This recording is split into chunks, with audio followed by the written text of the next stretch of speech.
Okay, awitin po namin ay, Oh, I want to see Him. Amen? Gusto na nating makita ang Panginoon. Pero hindi pa natin siya makikita. At habang hindi pa natin siya nakikita, at habang iniintay natin siya, dapat patuloy tayong maglingkod sa Kanya. Amen? Sabi nga ng Bible, occupy till I come. Amen? Amen. Pakinggan po natin ang mensahe na awitin. Hello. Low, low, Hello. low, Low. low, low.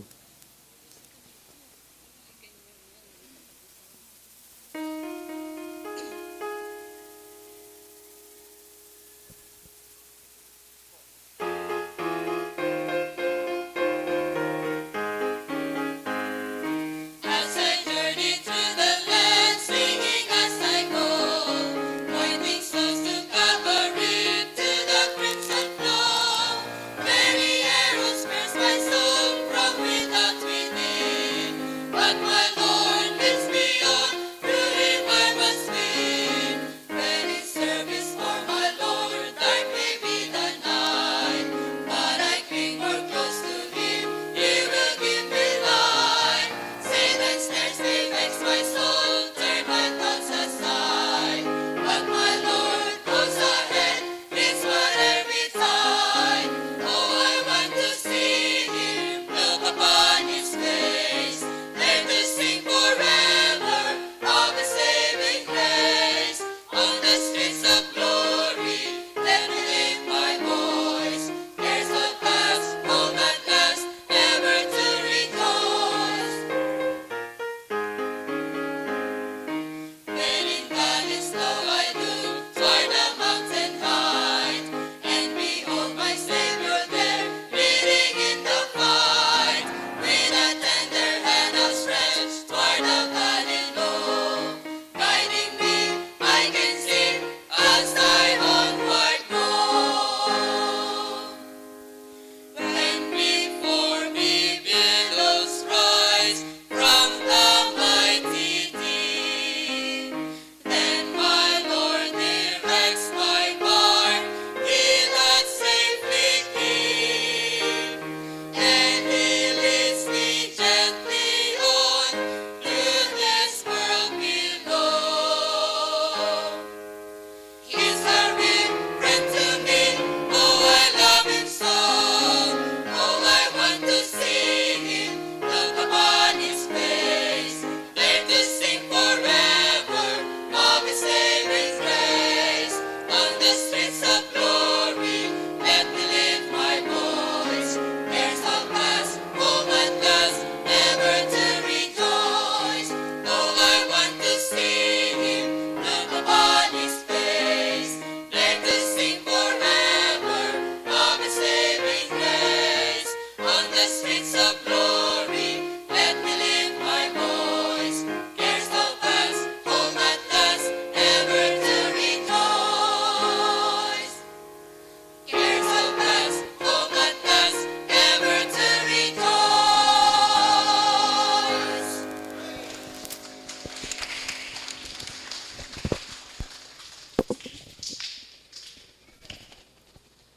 Amen.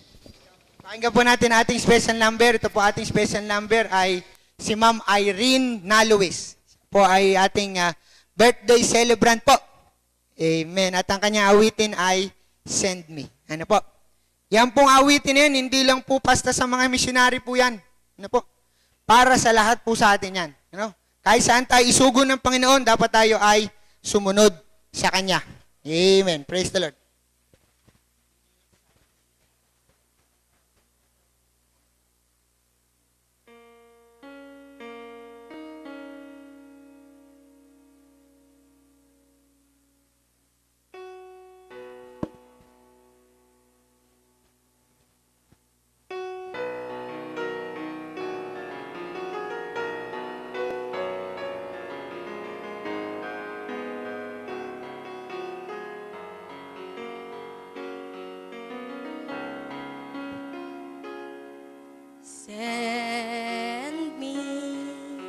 Send me, Lord, to the waiting world. have my faults, I have my cares. But if you're calling, Lord, here I am, send me. Guide me, Lord, through the uncertainties. You know my name, you know my face. I know you'll guide me, Lord, here I am, send me. There will always be a road that leads to someone's waiting arms, someone waiting for that Savior, hope to come. My life I give, I'll be your arms to that someone, Lord, here I am, send me.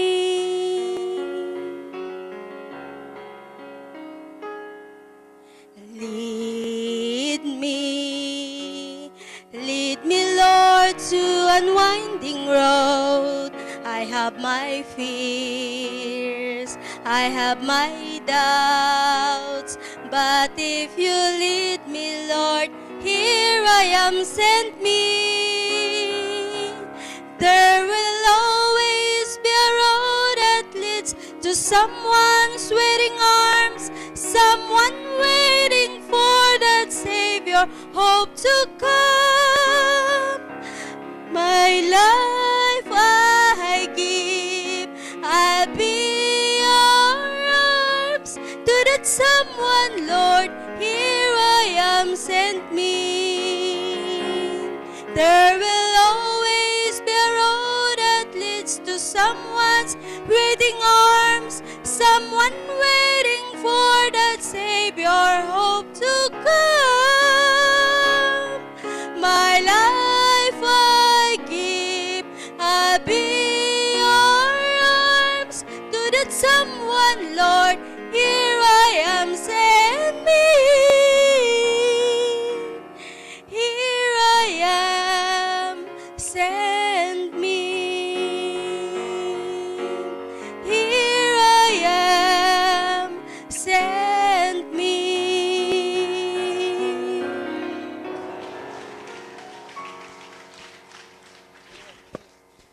Amen. Ang ganda po, no? Here I am, send me. Always available for God. Amen?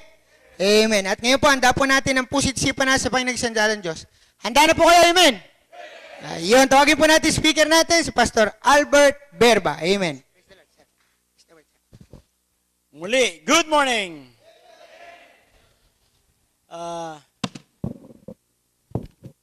Ako'y nako-conscious, ang laki ng relo nyo rito.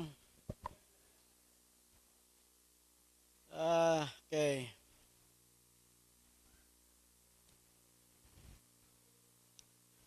So ako po ay merong 4 na anak.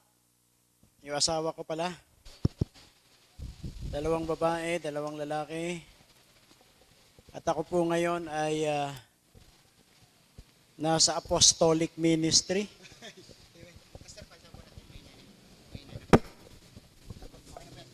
Yun, no?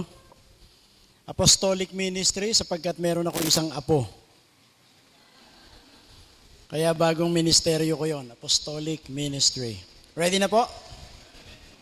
Yun, no? Now, nasubukan nyo bang basahin yung Bible ninyo?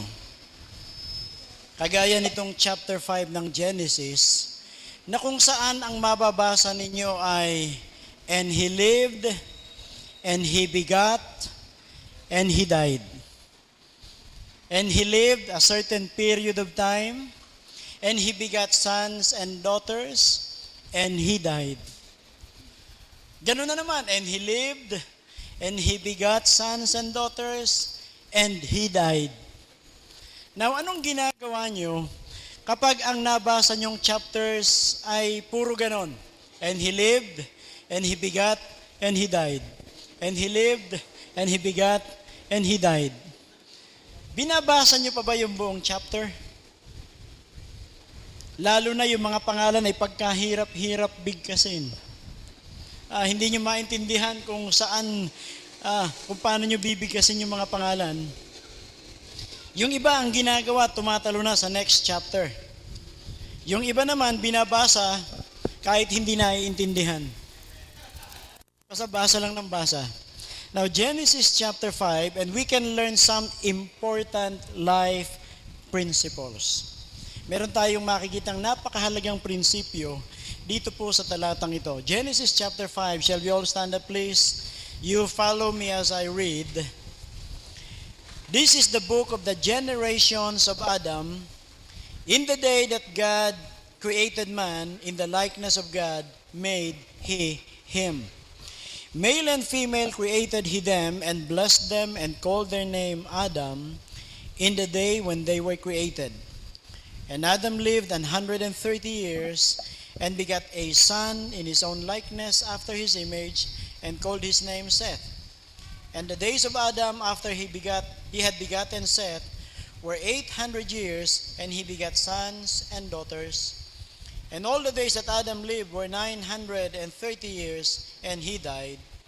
And Seth lived 105 years, and begat Enos. And Seth lived after he begat Enos 807 years, and begat sons and daughters. And all the days of Seth were 912 years, and he died.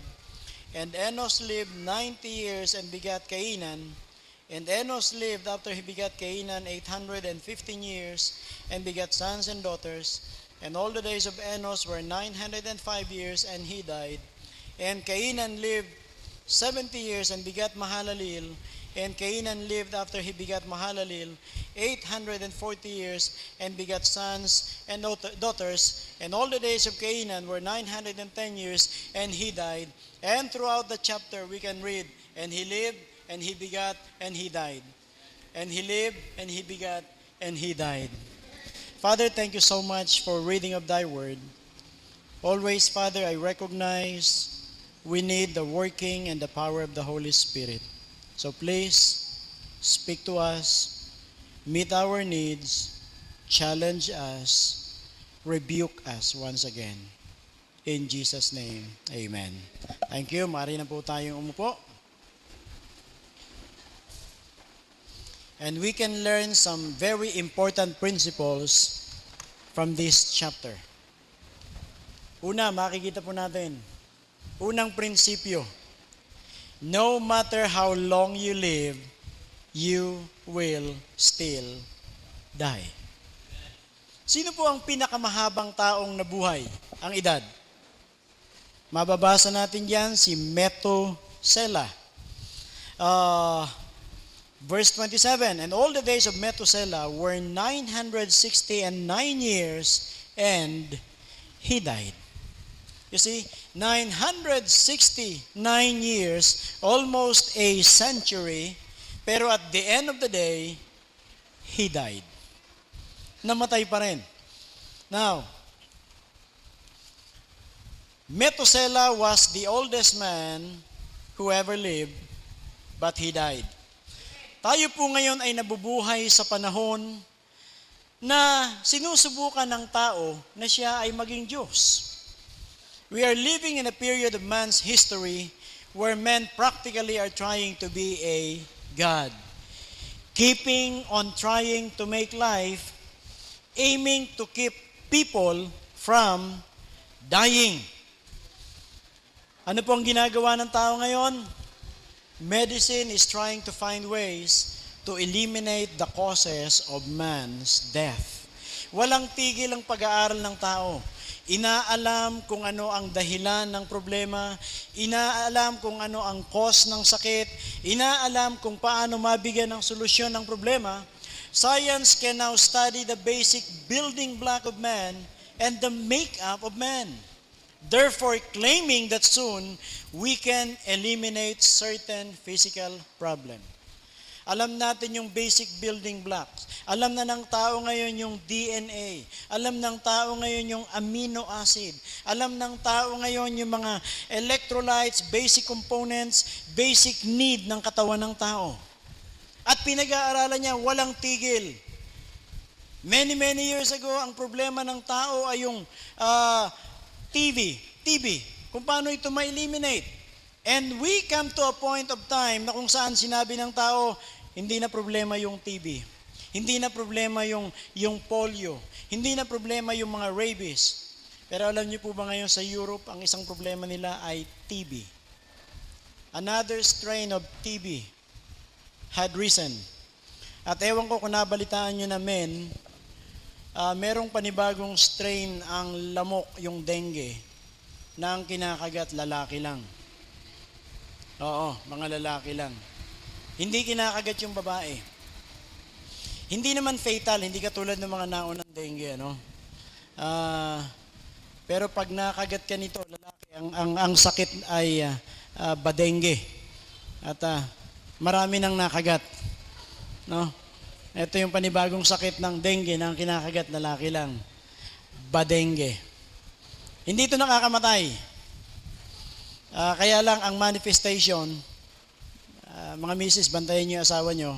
Ang manifestation, pag medyo yung daliri, medyo lumalambot-lambot. Ayan.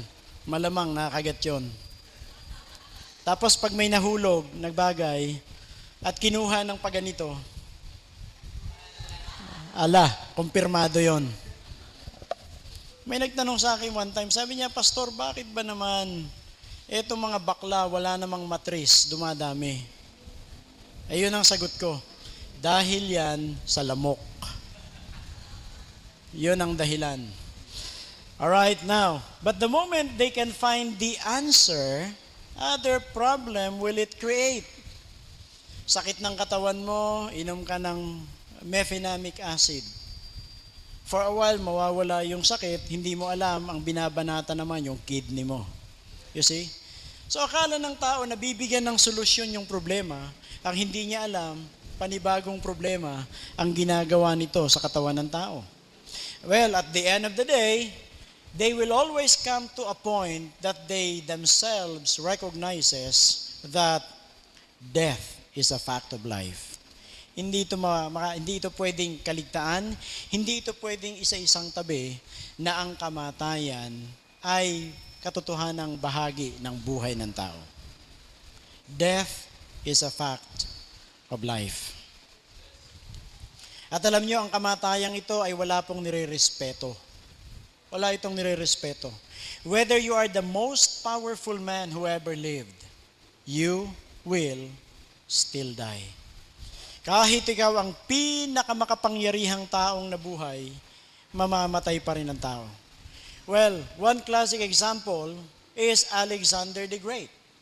At the age of 33, actually at the age of 30, he conquered the whole known world from India to Europe.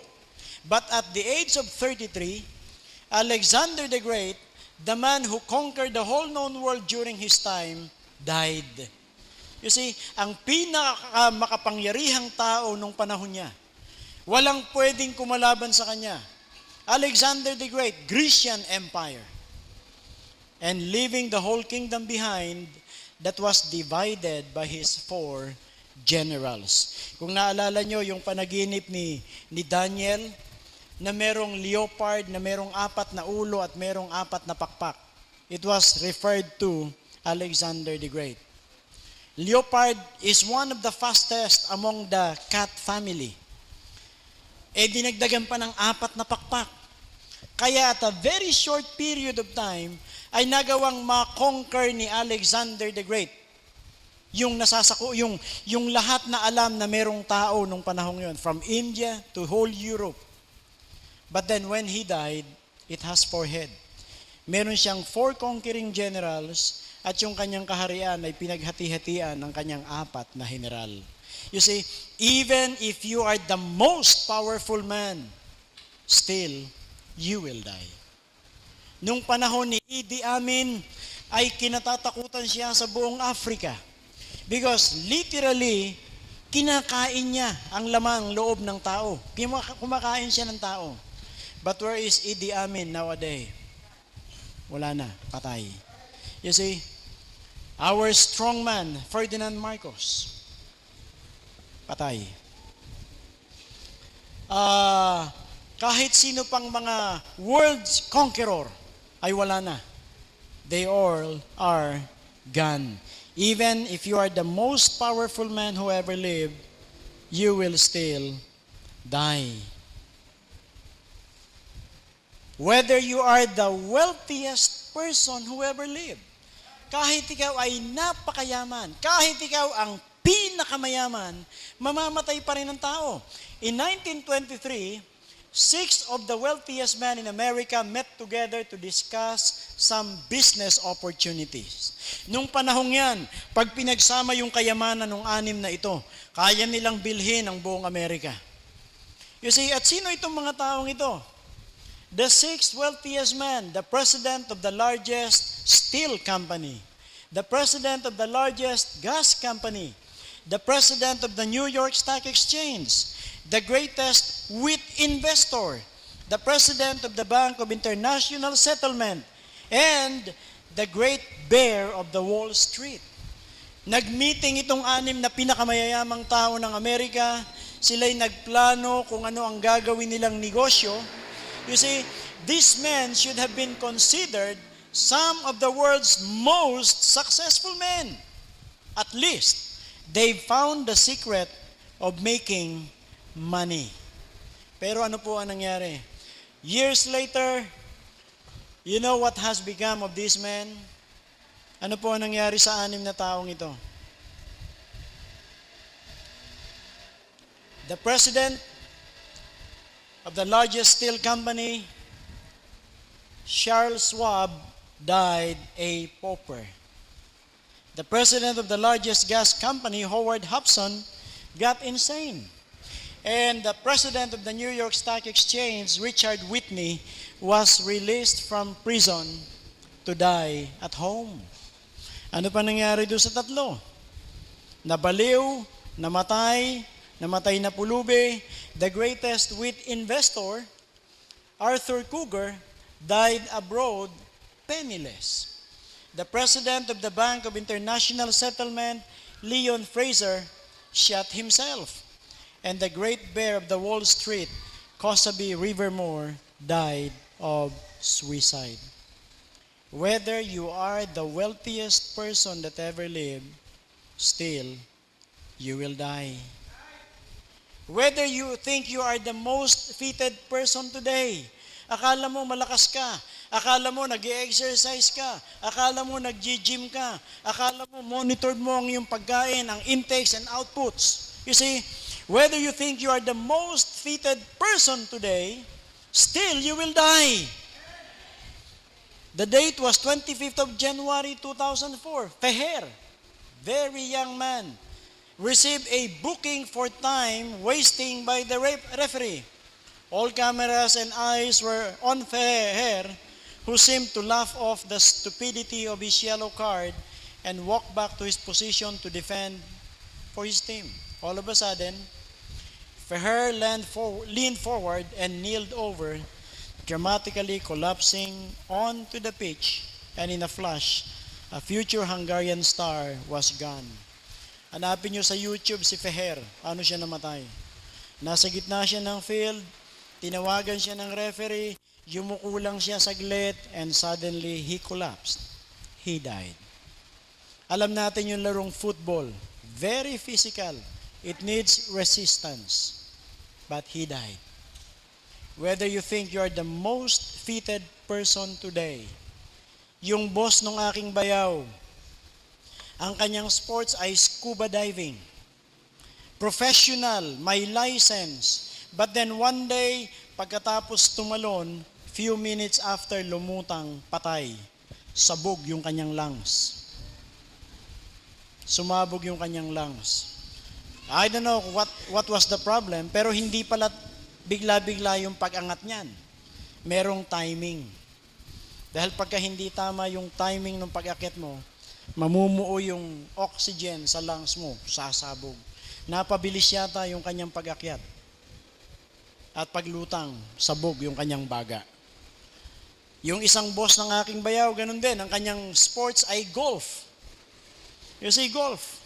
Habang naglalakad sa field, suddenly he collapsed and died.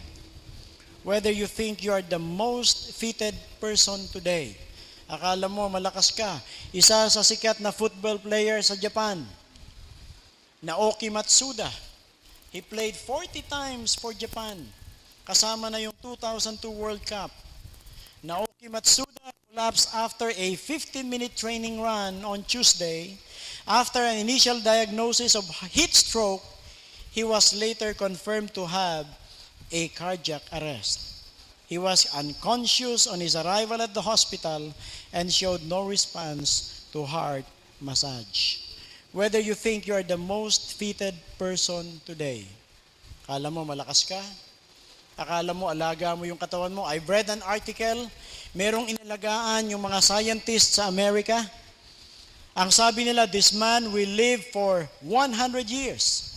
Monitored lahat, yung kanyang pagkain, yung kanyang exercise, yung kanyang blood pressure, yung kanyang chemistry ng buong katawan, every system, every organ sa kanyang katawan ay monitored.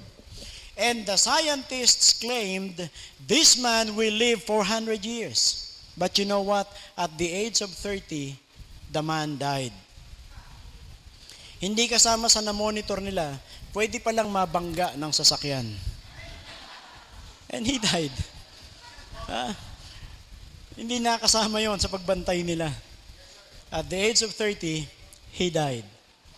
At alam nyo na yan, yung manicure nakakamatay. Ingat kayo, ha? Marami nang namatay sa pagmamanicure.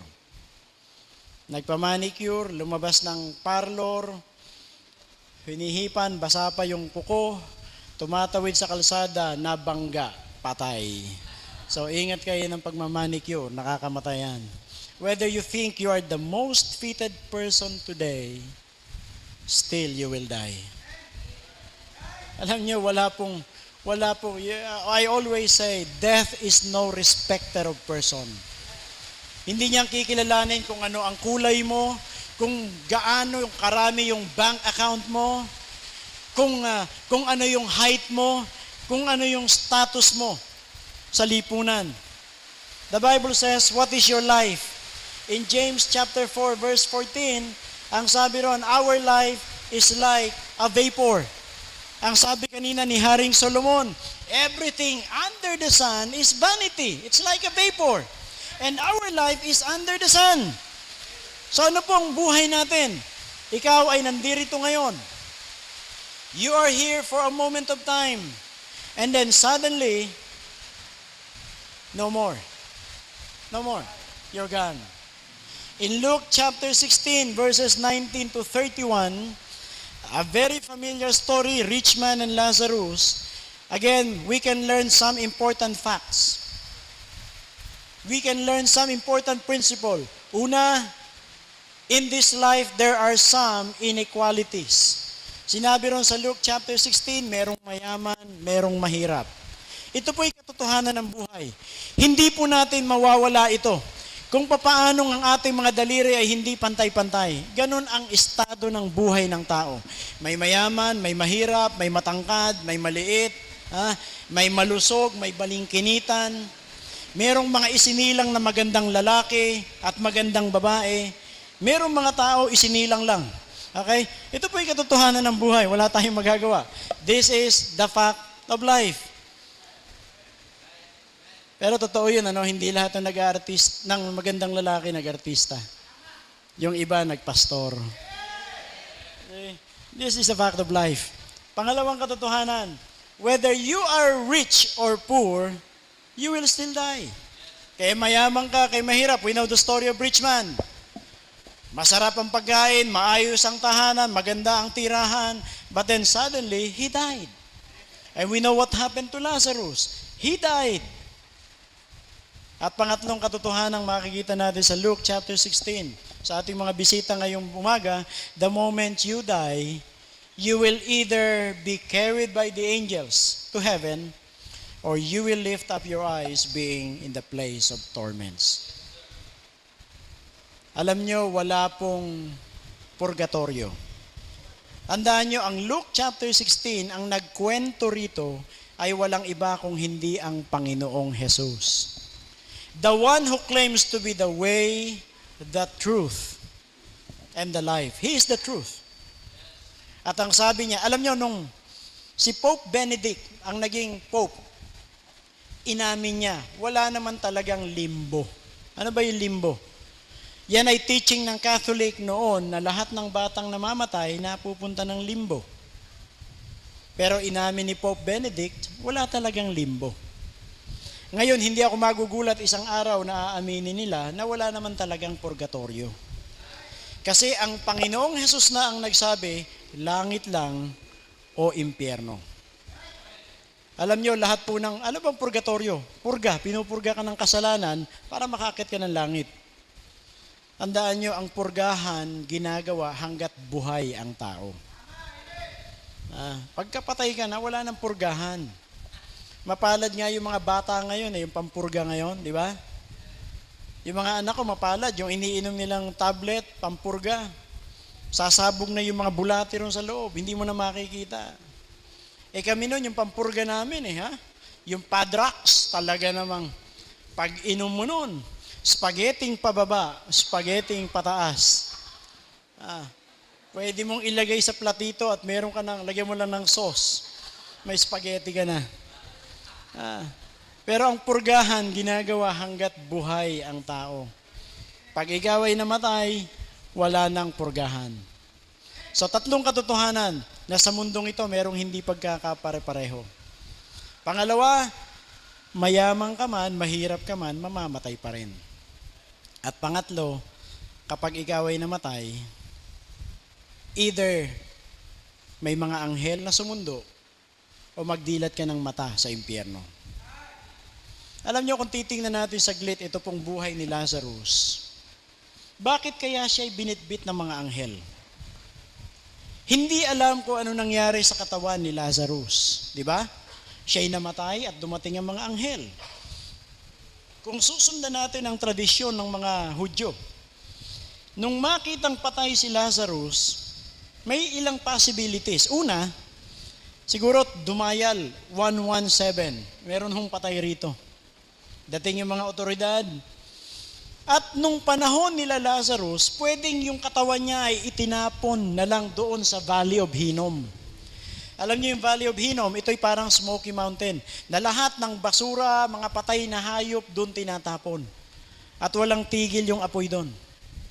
Pwedeng ganun yung ginawa sa katawan ni Lazarus, hindi alam.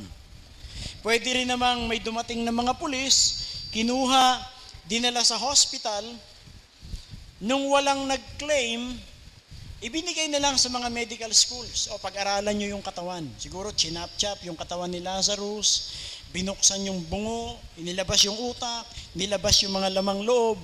Hindi alam kung anong ginawa sa katawan niya.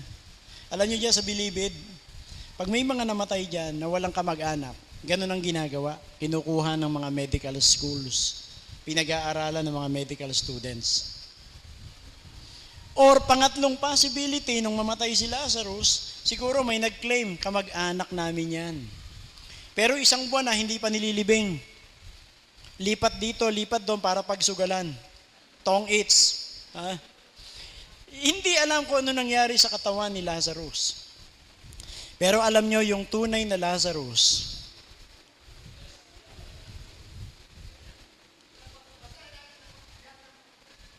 namatay si Lazarus. Okay? Pero yung tunay na Lazarus, ang sabi ng Bible, angels came and was carried to Abraham's bosom. Alam niyo, ang nakikita natin ngayong umaga, ito'y bahay lang. Hindi talaga tayo ito. Okay? At tingnan niyo yung bahay, Pag ang bahay, medyo luma na, anong ginagawa? Nagkakaroon ng renovation. May mga tinatanggal, may pinapalit, may pinipinturahan, repainting, alam nyo, ganun ang ginagawa sa bahay na naluluma. Tingnan nyo yung mga, si Vicky Bello, ang laki ng kita, Ang daming nire-repair na bahay. Kasi maraming bahay nasisira na. Repainting dito, repainting doon, chop-chop dito, sip-sip dito, sip-sip doon. Kaya laking kita ni Vicky Bello. Okay na ba? Alright. Yan ang nakikita natin. Yung nakikita natin ngayon, bahay lang yan. Pero sa loob ng bahay na yan, merong nakatira. At yun yung tunay na ikaw. Kapag kinurot mo yung sarili mo, may masasaktan, makakaramdam. Pero nakakaramdam, hindi yung katawan mo, yung nakatira dyan sa loob. Kasi yung nakatira dyan, pag umalis na, kahit chap-chapin mo yung bahay na yan, wala nang magrereklamo. Kasi umalis na yung nakatira eh. Meron akong kakilala, in-autopsy. Nilagari, literally nilalagari pala itong bungo. Lagaring bakal. Nilagari yan, tinanggal yung bungo, nilabas yung utak. Pero habang nilalagari yun, walang nagrereklamo. Hoy! Tigilan mo nga ako! Bakit? Wala na yung nakatira sa loob eh. You see? Now, nung si Lazarus ay namatay, walang alam kung ano nangyari sa katawan niya. Pero yung tunay na Lazarus, dumating yung anghel at siya'y dinala sa paraiso. Ano naman nangyari doon sa rich man? Kung susundan niyo yung Luke chapter 16 sa verse 22, ang sabi ron, and the rich man also died and he was buried. You see? Merong binanggit kung anong ginawa sa katawan. He was buried. Ang nililibing naman yung katawan eh. So bago ilibing yan, pinaglalamayan muna yan.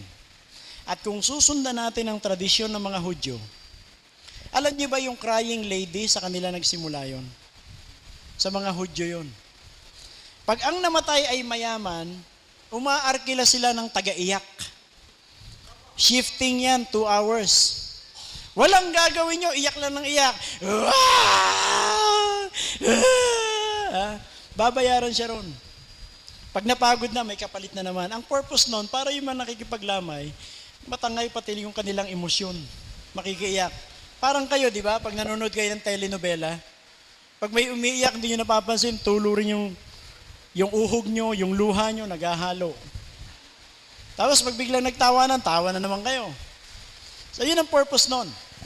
At kung susundan natin yung tradisyon ng mga Hudyo, may taga-iyak. At most probably, siya yung panganay dahil siya yung mayaman eh. Siya yung panganay. Kaya siguro nung siya'y nakaburol, ang daming bulaklak. May bulaklak si mayor, si gob, si vice governor, si kapitan, si presidente, lahat ng government official. At baka yung kanilang Jerusalem Journal, yung obituary section, baka ilang pages. Si Mr. So and so ay namatay. At merong nagsasalita, necrological service, siya'y mahusay na tao, siya'y mabait na tao, siya'y matulunging tao. Pero ang hindi alam ng mga taong yon, samantalang binibigyang karangalan yung katawan, yung tunay na mayaman, ang sabi ng Bible, he lifted up his eyes being in torments. Nitong mga nakaraang panahon, ang dami kong nakitang ganyan, napansin nyo? Ilang mga kilalang personalidad, binigyang karangalan ng bansa.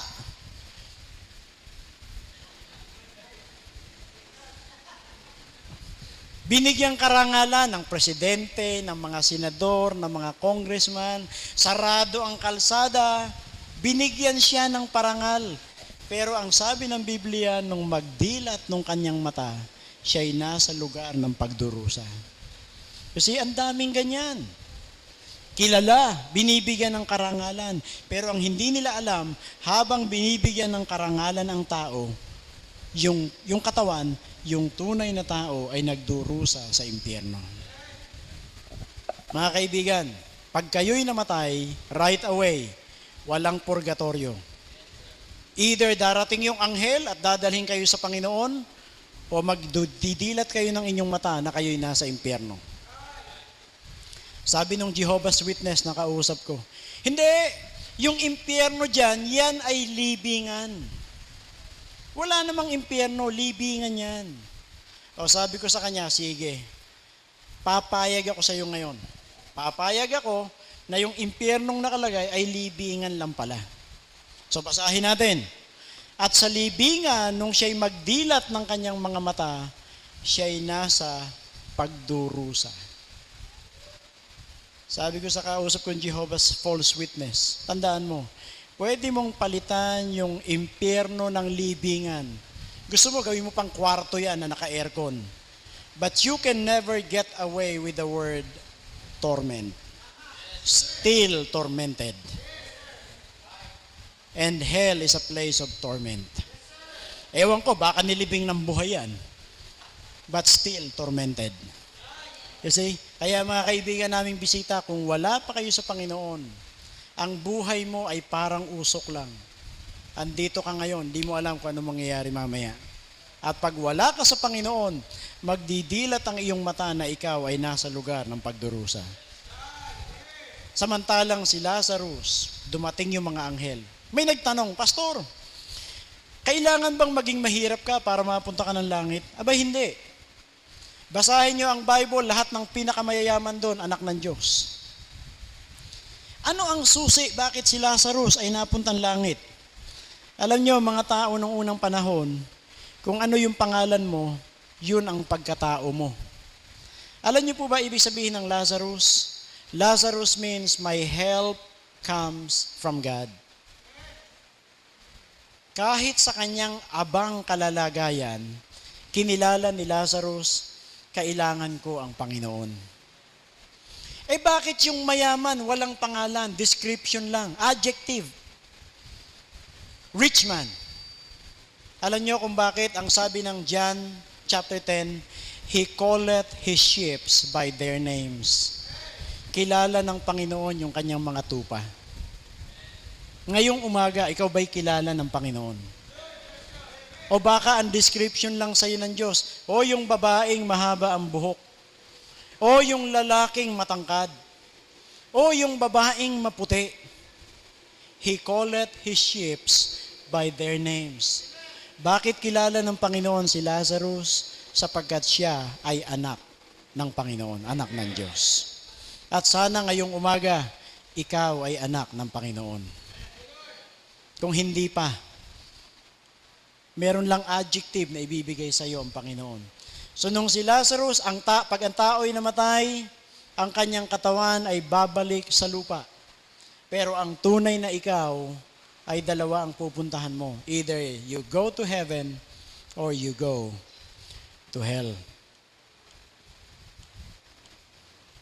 At ito po ang masaklap na balita. Lahat ng makasalanan ang kanilang punta sa impyerno. At ang sabi pa ng Revelation 21 verse 8, all liars, lahat ng sinungaling, ang kanilang bahagi ay sa dagat-dagatang apoy. Sino rito hindi nagsinungaling? Lahat sinungaling. Lahat tayo punta dyan. Lahat tayo. Sa ayaw at sa gusto mo, dyan ang punta mo. Pero ito ang magandang balita. Merong ginawang paraan ng Panginoon. Ang sabi ng Panginoong Jesus, I am the way, the truth, and the life. No man cometh unto the Father but by me. So merong paraan para makatakas tayo sa dagat-dagatang apoy. So unang prinsipyo, no matter how long you live, still you will die. Whether you are the wealthiest person, whether you are the most wealthiest person, or whether you think you are the most fitted person today, still you will die. Pangalawang prinsipyong makikita natin. There are people who just lived and died. May mga taong ganito na buhay lang, wala na, namatay. Mababasa natin dito sa verse number 12. Mababasa natin si Kainan at si Mahalalel. Now, tanungin ko nga kayo. Kung nabasa nyo ang Bible ninyo, maliban sa ang istorya o yung chapter ay upang ipakita ang saling lahi, maliban doon, anong masasabi nyo patungkol kay Kainan? Sa 1 Chronicles, mababasa natin si Jabez. 2 short verses. Pero, pwede kang gumawa ng ilang aklat sa buhay ni Jabez. Napakaikling mga talata ang inukulo sa kanya ng Biblia, pero napakalaking aral ang makukuha natin sa buhay niya. Pero itong si Kainan, anong kwento Anong istorya, anong prinsipyo ang matututunan natin kay Kainan? Basahin nyo ang Bible nyo from Genesis to Revelation. Si Kainan at si Mahalalel, wala tayong makukuhang lesson sa kanila. May duda pa nga ako, itong si Kainan, Baptist ito eh. Pangalan pa lang eh. Kainan. Palagay ko, Baptist ito eh. Huling-huli sa pangalan eh. Yan ang bisyo natin eh, Kainan. So may mga taong ganito, may mga Kristiyanong ganito, nabuhay lang para kumain. Nang sumunod mong mabalitaan, ay patay na. Si Mahalalel, sino ito? Sana naman, ito'y wag Baptist, ano? Dating pa lang ng pangalan, Mahala. Parang Mahalay, ano? So, sana naman, hindi ito Baptist. Galing ako Singapore, nag-uusap kami ng mga Chinese Singaporean pastors doon. Dumating kami kay Adan. Dumating kami, ano ba yung lingwahe sa langit? Sabi nung pastor, salamat sa Panginoon, alam namin na si Adan ay hindi Chinese. Hindi Chinese. Sabi ko, bakit? Paano mo napatunayan yan? Kasi kung Chinese si Adan, abay kinain yung ahas. Kinain yun. Kasi ang mga Chinese walang patawad eh. Kinakain eh. Pati nga mga fetus kinakain eh. Ahas pa. Bumawi ako. Kasi alam niya yung istorya ng Pilipinas, alam niya, pupunta siya rito. Alam niya yung mga dialects dito. Sabi ko, alam mo ba na mapalad ang mga Ilocano? Sino ba mga Ilocano rito? Isa. Sino pa? Uy, meron pa. Ayun, dami pala eh. Alam niyo ba mapalad kayo? Malamang nakakasiguro ng langit ang mga Ilocano eh. Alam niyo kung bakit? Nung si Jesus nakapako sa cross, nakita niyo yung nakalagay doon sa taas, INRI. I-N-R-I. Ang ibig sabihin daw nun, Ilocos Norte, Region 1. Kaya mapalad yung mga Ilocano. Tapos pangalawa, si Satanas nagdeklara, bawal ang Ilocano sa impyerno. Alam niyo kung bakit? Nung mamatay yung Ilocano, pagpunta ng impyerno, abay nakita si Satanas, may sungay. Ay sabi, ay papaitan, ading! Hinabol si Satanas. Takbo! Kaya sabi ni Satanas, mula ngayon, bawal na ang Ilocano sa impyerno. See? Alright, now there are people who just lived and died. May mga taong wala na. Nabuhay, namatay. Now, according to statistics, there are at least 3 people die every second. Worldwide yan, ha? Worldwide, bawat segundo. So, kung nagsimula tayo 9 o'clock, ewan ko kung ilang libong tao na namatay. So, that would be 180 in 1 minute, 10,800 in 1 hour, 259,200 in 1 day, and 8,035,200 in 1 month. Ganong karaming tao ang namamatay sa loob ng isang buwan. Now, tanong, anong tayo ngayon? June, magju-July na. Ngayong May na lang, ngayong June na lang, month of June, out of 8,035,200 people na namatay, sino ang mababanggit ninyo na taong namatay na kilala, meron siyang contribution, meron siyang nagawa sa buong mundo? Out of 8,035,200 people who died in a month. O wag na itong month na ito, nitong mga nakaraang 6 months. Sa Pilipinas, sino ba yung mga prominent person na namatay? Napabalita, namatay yung nanay ni Imelda Papin. Ewan ko kung ano yung contribution niya sa Pilipinas. Namatay si Dolphy. Ewan ko kung anong contribution niya sa Pilipinas. Magpatawa siguro. Pero out of 8 million, ilan yung naaalala niyong tao na merong ginampanan? Kailan nyo namatay si Nelson Mandela? At least siya kilala sa buong mundo. Sa kanyang pakikipaglaban sa South Africa. Pero there are people who just live in that. Huwag na tayong lumayo. Huwag na tayong lumayo. Sa congregation na ito, ilan yung namatay? Nasasabihin ninyo, yung taong ito, siya'y tunay na instrumento ng Panginoon sa buhay ko.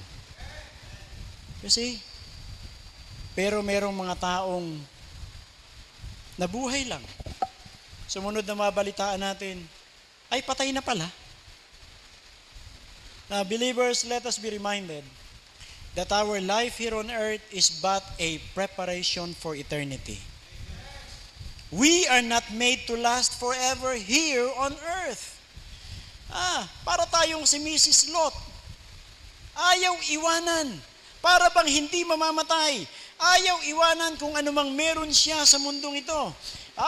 You may live 75 to 100 years here on earth, but you are going to spend infinity in eternity. Our life here on earth is but a dress rehearsal. God wants us to practice on earth what we will do and have forever in eternity. Galing nung choir, ang gandang kumanta. Kung hindi ka sanay kumanta, mag-practice ka na. Kasi pagdating sa langit, sa ayaw at sa gusto mo, aawit ka. You see? Kung hindi ka marunong baliin ang tuhod mo at lumuhod, practicein mo na. Kasi sa ayaw at sa gusto mo, pagdating sa langit, ang sabi ng Bible, every knee shall bow. Practicein mo na. Our life here on earth is but a dress rehearsal. Paghandaan natin kung ano yung naghihintay sa atin. God is more interested in your character than in your comfort. God is more interested in making your life holy than making your life happy. And we can be reasonably be happy here on earth, but that's not the goal of life. The goal is to grow in character, in Christ likeness. Mamamatay ka rin lang, paghandaan mo na. Potential travelers were buying maps and guidebooks. Some were purchasing booklets to help them learn phrases of a foreign language. Nung ako po'y pumunta ng Japan, bili ako ng mga CDs, bili ako ng mga books, bili ako ng mga pamphlets, anything. Para at least basic conversation matuto ka pagpunta mo sa Japan. Pero hindi pa rin, kahit ano yung binabasa mo, iba pala yung diction, iba yung intonation, hindi ka rin maiintindihan ng kausap mo. I wonder how many were reading the guidebook, studying the map, and trying to learn the language of heaven. Binabasa nyo ba yung ating guidebook, yung ating map? Are you trying to learn the language of heaven? The best investment in life are those that are safe and permanent. Remember, beyond the sun. If we are wise, we will spend our time preparing for that which lasts forever. And sad part is, many are enjoying life, comfortably ignoring the fact that their death is not only inevitable, but much nearer than they think. Alam niyo ba na mas malapit kayo ngayon sa kamatayan kaysa nung magsimula tayo nung Sunday school? Mas malapit kayo ngayon kay kamatayan. Habang pumapatak yung kamay ng orasan, palapit kayo ng palapit sa kamatayan. Alam natin yung mga nangyaring baha, Ondoy, Yolanda, yung sa Olongapo. Ang daming mga rescuers, month after, sila naman ang peligro ang buhay. Tumulong sila sa mga nasa lanta, hindi nila alam yung virus ng leptospirosis ay pumapasok na pala sa kanilang katawan. At ilang buwan, sila naman ang nasa hospital at nanganib ang buhay. Palapit tayo ng palapit sa kamatayan. You are now much nearer to death than you think. Though there are many uncertainties in our lives, we can count on this. Whatever we strive for in this world must of necessity be temporary. 2 Corinthians 4:18, everything that can be seen are temporal. And truly, there are people, even Christians, who only lived and eventually will die. No contribution, no commitments, no service for God. Ang daming ganyan. Ang daming mga Kristiyano, kontento na sila'y naging Kristiyano. Pero walang naiambag na kung lilingon kayo rito, lingon kayo, masasabi nyo ba sa loob ninyo, purihin ang Panginoon? Ako ay naging kabahagi sa bagay na yan. Kasi, kanina pa ako pinapatakan ng ulan dito. Sino kaya ang magsasabi, purihin ang Panginoon? Ako'y kabahagi sa bubong na yan kahit may butas. Can you say, tingin kayo sa paligid nyo, praise the Lord. Sapagkat nandito ang kapatid na ito, ako ang ginamit ng Panginoon sa buhay niya. You see, but the sad part is, most members of the church, they just got saved, and after that, no more. No contribution, no service, no commitments, nothing. Nothing at all. Alam ko kung bakit ang pastor ay nasa Amerika. Biyaya ng Panginoon na siya ay nasa Amerika. Napakalaking pribilehiyo nun. At sabi niya nga kanina, hindi siya naglalakwatsa, hindi siya nag-i-enjoy, hindi siya nagbabakasyon. Siya'y nanduroon dahil pinayagan ng Panginoon at meron kayong pinagpipray, meron siyang layunin. Now, tanong, yung burden ba ng pastor nyo ay burden ninyo? Yung problema bang binibitbit ng pastor nyo ay pinoproblema nyo rin? Yung kanya bang mga desires and hopes and aspirations ay ganun din sa inyo? Ang dami pang dapat gawin. Ang dami nyo pang dapat bayaran. Pero sino rito ang magsasabi, salamat sa Panginoon, ako'y kabahagi sa bigat na dinadala ng aming iglesia. You see, pero ang masaklap na katotohanan, maraming mga Kristiyano ang katulad ni Kainan at ni Mahalalel. Makikita mo sa church pag anniversary dahil may kainan. Makikita mo sa church pag may outing dahil may kainan. Makikita mo sa church pag may kasalan dahil may kainan. Makikita mo sa church pag may birthday dahil may kainan. Ito yung mga Baptist talaga, kainan. Yung aking former church sa Bethany, Cubao, nung kami high school noon, nagkaroon ng project yung aming church. Ang uso pa noon, mga vinyl tiles. Ang isang vinyl tiles, alam ko, parang mga 5-6 na piso. Kami, mga high school, first year, second year, third year. Nag-contribution yung mga members. Akin po ay 10 vinyl tiles, akin ay 5. At tumayo ako, presidente ako ng high school noon. Sabi ko, Pastor, ang high school department po ay 1 vinyl tiles. Magkano lang yun noon? 5 piso o 6. Ilang kami sa high school? Ang nai-contribute namin, 1 vinyl tiles. Pero alam nyo, kung wala yung 1 vinyl tile na yon, butas ang harapan yung aming stage. From time to time, I go back to my former church. Sinasama ko yung aking mga anak, kasama ko yung aking asawa, and I'm very proud to say sa aking mga anak, nakita nyo yan? Daddy nyo gumawa niyan. Nakita nyo yan? Kasama akong gumawa dyan. Nakita nyo yan? Kami ang gumapang niyan. Nakita nyo tong posting ito? Kami ang naghalo rito at nagbuhos dito. Nakita nyo itong lapad ng floor na ito? Dati ako naglilinis dito. You see, I'm very proud to say, by the grace of God, meron akong contribution sa church na ito. You see? At pinagmamalaki ko yun sa aking mga anak. Hindi upang ipagyabang, kung hindi ipakita na meron kang pwedeng gawin at pwede kang magamit ng Panginoon. Ang masaklap, there are people who just lived and died.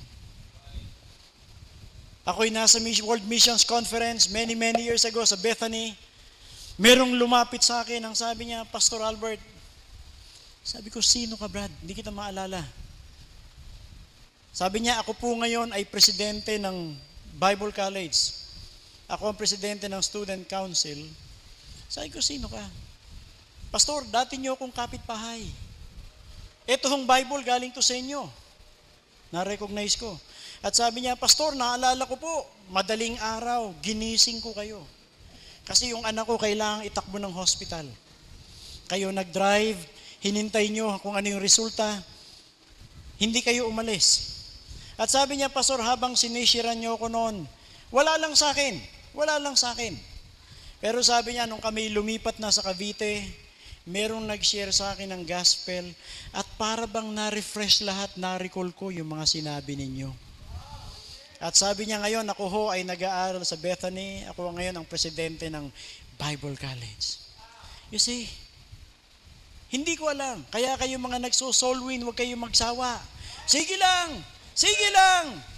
God gave the increase. Hindi nyo trabahong mag-soul win, trabaho yan ng Holy Spirit. Ang trabaho natin, mag-share, maghasik ng binhi. I was invited to speak in a church in Tondo. Missions Conference. Tumayo yung isang young preacher at nag-testify. Ang sabi niya, hindi mo ako maalala marahil, Pastor Verba. Hindi ko siya talaga maalala. Pero sabi niya, nung kayo'y umaakyat sa Infanta Quezon, may dala kaming 9mm na projector pa noon, na yung kalsada noon ay talagang magkakapalitan kayo ng muka.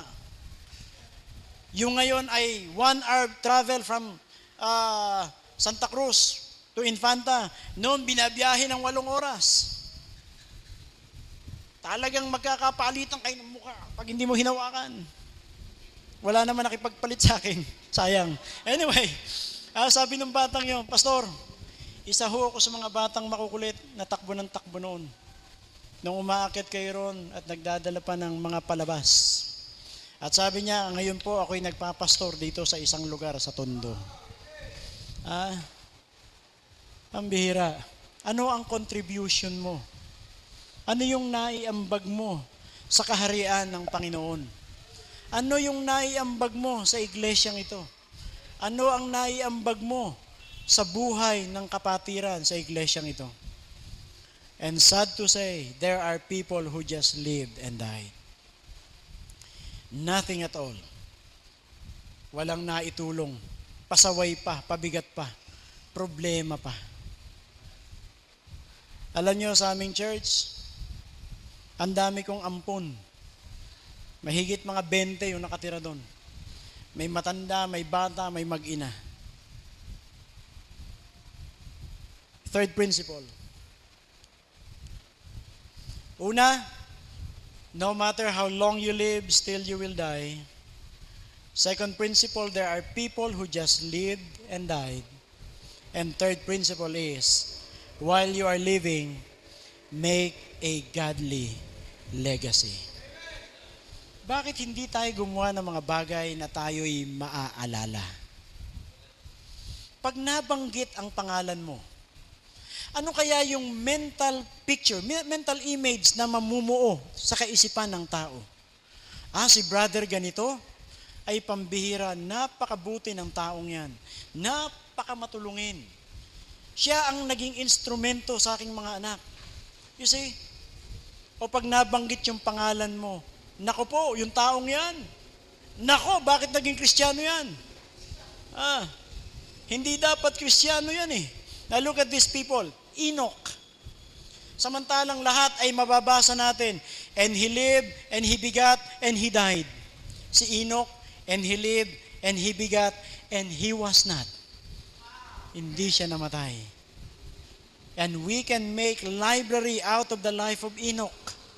At sino pa? Si Noah. Si Noah. While you are living, make a godly legacy. Gumawa tayo ng mga bagay na maaalala tayo ng mga tao. Ewan ko kung alam ng mga bata natin yung si Noah ay gumawa ng arka. See? Bata pa ako, high school pa ako. Dala ko yung accordion, papasok kami ng mga squatters, magtuturo sa mga bata. Papasok pa lang kami sa squatter, magsisigawan na yung mga bata. Nandito na sila Noah! Ha? Walang kamatayang awiting si Noah. Hanggang ngayon, si Noah pa rin. While you are living, why not make a godly legacy? At tingnan nyo, kung anong legacy meron dito. On May 2, 1900, the first wave of Baptist work started in the Philippines. Nakasama ba kayo nung May 2 Baptist Day? You see?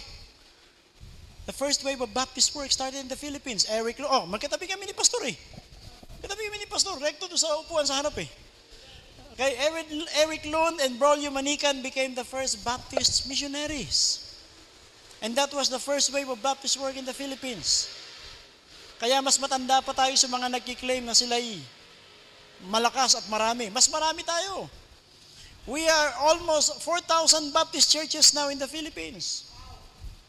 At yan po ang goal namin, na magsama-sama tayong lahat. Dahil kaya nating isara ang buong Pilipinas pag nagkasundo ang mga Baptists. Now after World War II, an American GI, ito yung second wave of Baptist work, particularly the Bible Baptist work.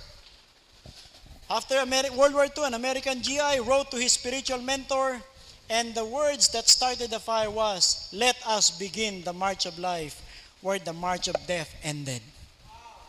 Merong isang sundalong Amerikano, Baptist, Kristiyano. Nakita niya yung kalalagayan ng Pilipinas at sumulat siya sa kanyang spiritual mentor. At ang sabi niya, "Let us begin the march of life where the march of death ended." At ano po nangyari? That was it. Sa Cavite, Baptist Day. You see? Nung May 2. At napuno natin yung provincial stadium ng Cavite City, ng General Trias. General Trias. 13 ba? 13 Martires. 13 Martires. And it's now a legacy. It is now history. You see? At anong ginawa nitong American GI na ito? Sumulat sa kanyang spiritual mentor. Ang kanyang spiritual mentor si Frank Hugi. Okay? At sumulat siya. At pumunta rito sa Pilipinas.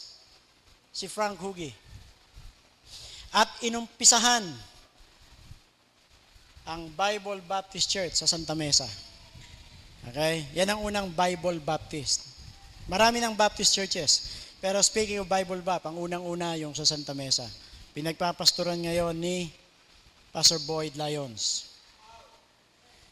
And then later on, 2 years after, yung sundalo na nagsulat, si Elmer Gulion, ay naging missionary din sa Philippines. Bumalik sa Pilipinas at inumpisahan niya ang Bible Baptist Church sa 9 de Febrero. Kung nadadaan kayo dyan sa Mandaluyong, sa 9 de Febrero, kung manggagaling kayo ng munisipyo, palabas kayo ng Shaw Boulevard, bago kayo makarating sa dulo, sa right side, nandoon yung Bible Baptist Church na inumpisahan itong si Elmer Gulion. At marami pa siyang inumpisahang churches dito sa Pilipinas. Dito na siya namatay. Marami siyang church na naumpisa sa Dagupan, sa Mindanao. Okay? Meron siyang ministry sa Muslim. At namatay siya dito sa Pilipinas. Dito na siya nilibing. Ayaw niyang bumalik sa Amerika. Sa Elmer Gulion. And then later on, here comes another one. Dumating si Fred Nall. Siya yung pumalit. Nung umalis si Elmer Gulion sa 9 de Febrero, siya yung pumalit. At pinagpatuloy niya. At ang daming lumabas sa mga preachers galing diyan sa 9 de Febrero. At kung papansin ninyo, itong mamang ito, on his first term, his right kidney ruptured. Sumabog. In 1967 again, he suffered a heart attack. 10 years after, another heart attack. Several months later, massive stroke. 1981, they returned to to the Philippines again, where he suffered another light stroke. In 1982, he started a Filipino church in National City. Yung pagpipreach yan ni Pastor Recto, si Pastor Nal ang nagsimula nun. Siya nagsimula nun, a Filipino congregation. At yung pastor ngayon doon, si Pastor Larry Obero, nag-testimony siya. I've met him, nandoon yung nanay ko, kaya na-meet ni Pastor Recto. Doon nag-church yung nanay ko at yung mga ate ko. And according to Pastor Larry Obero, he was a former Navy man. One day, may kumatok sa bahay niya. Hindi na halos maigalaw yung katawan, hindi na halos makapagsalita, halos sinihila na lang yung mga paa. At yun ay walang iba kung hindi ito pong missionaryong ito, si Fred Nal. And he witnessed to Larry Obero.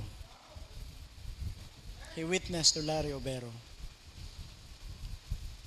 At nung mamatay si Pastor Fred Nal, si Pastor Larry Obero ang pumalit. At yun ngayon yung simbahan kung saan magtuturo si Pastor Recto bukas. You see? That's legacy. While you are living, why not make a godly legacy? And then, dumating si Joe Vela, 1953. At alam nyo, inumpisahan niya ang Bethany Baptist Church sa kanilang garahe. Ang nagpasimula ng Bethany Baptist Church ay si Pastor Joe Vela. Na-meet ko pa itong mga taong ito. Sila yung mga speakers namin noon sa youth camp. By the way, si Frank Hugi, kung maalala niyo yung unang Bible Baptist missionary, yung kanyang anak ay nandirito pa sa Pilipinas. Okay? Si Pastor Hugi, yung executive director ng Delbert Hugi, executive director ng School of Tomorrow program, ACE. At meron din siyang mga churches na na-establish dito sa Philippines. Nandito pa yung anak niya. Okay? And then after Jobela, inumpisahan niya ang Bethany Baptist Church. Dumating naman, pumalit sa kanya si Pastor L.D. Woosley. Okay? At siguro kilala na ng ilan to sa inyo. Si Pastor Laurel Douglas Woosley. At dito na rin niya namatay sa Pilipinas. Kailan lang namatay din dito yung kanyang anak, si Robert. Yung kanyang anak na babae ay asawa naman ni Pastor Delbert Hugi. Okay? So, legacy. At buhat sa Bethany under the pastorship of L.D. Woosley ay nasave naman yung aking pastor. Nag-start ng Bethany Baptist Church sa Cubao. Yan si Pastor Ricardo Hayona. You see, that's legacy. Legacy. At kay Pastor Hayona, ang dami ring mga churches ang na-establish. You see, while you are living, why not make a godly legacy? Huwag lang tayong mabuhay. Gamitin natin yung buhay natin, talento natin, lakas natin, lahat natin para sa kaluwalhatian ng Panginoon. Now turn with me please, 2 Chronicles chapter 24. We're talking of legacy here.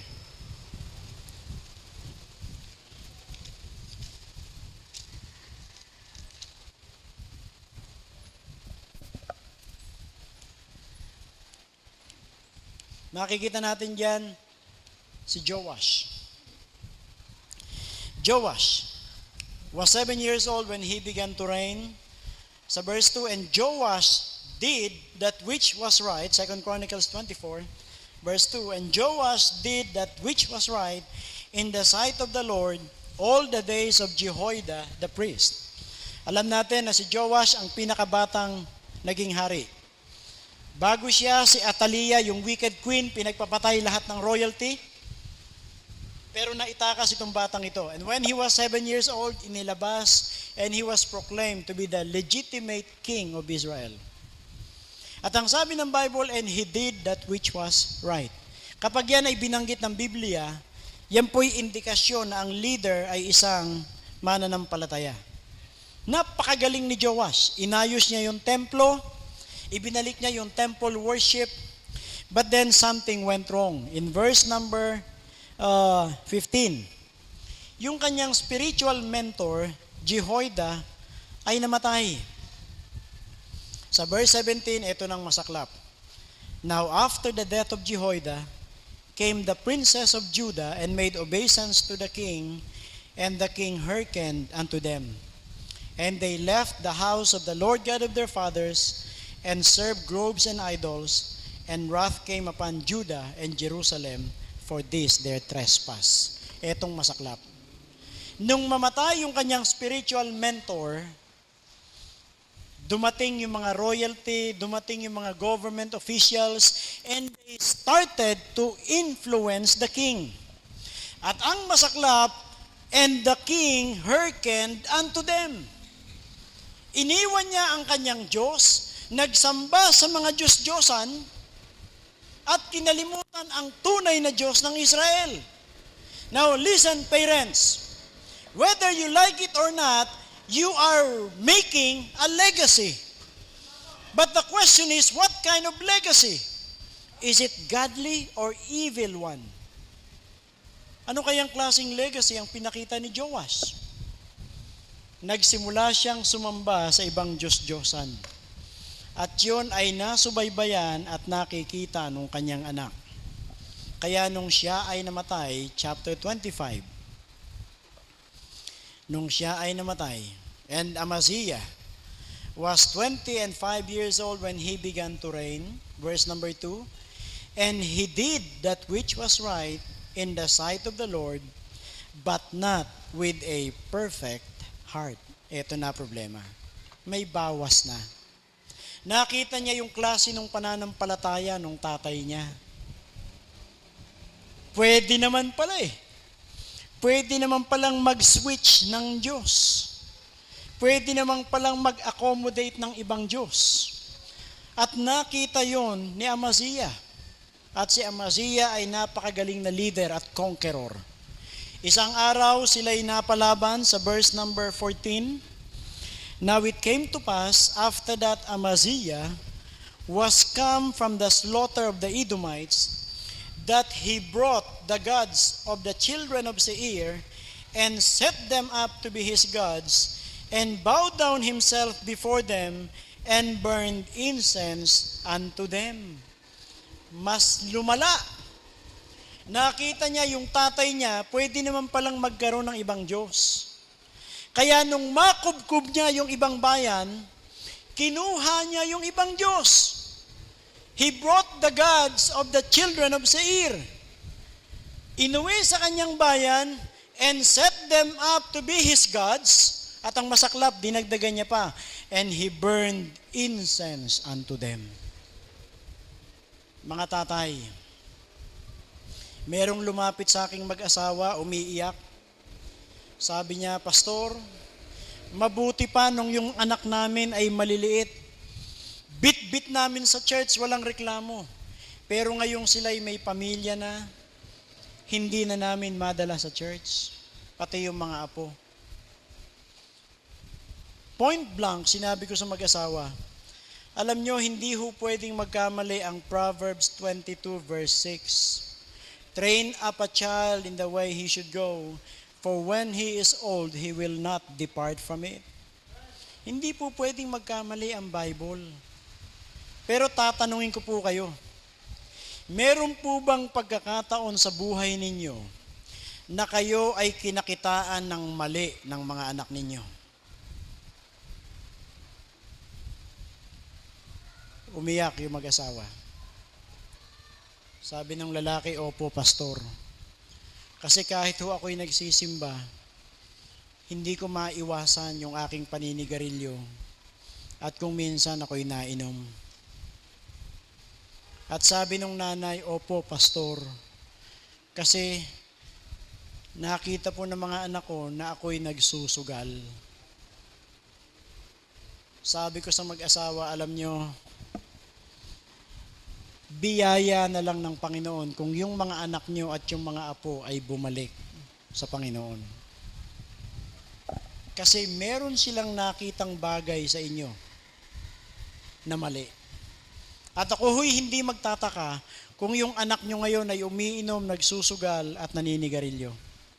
At lalong umiyak yung mag-asawa, opo, pastor. Ano nangyari kay Amaziah? But not with a perfect heart. Nakita yung tatay, pwede naman palang may ibang Diyos. Eh bakit magtitiis ako sa Diyos ng Israel? Magdadala pa ako ng ibang Diyos. Nagdala. At hindi lang yun, mas nag-improve pa. Ako pa mag-o-offer ng insenso sa mga Diyos-Diyosang ito. At ang masaklap, nakikita yun ng kanyang anak. Sa chapter 26. Ang pumalit, si Uzziah. At ano naman po ang ginawa ni Uzziah? Then all the people of Judah took Uzziah.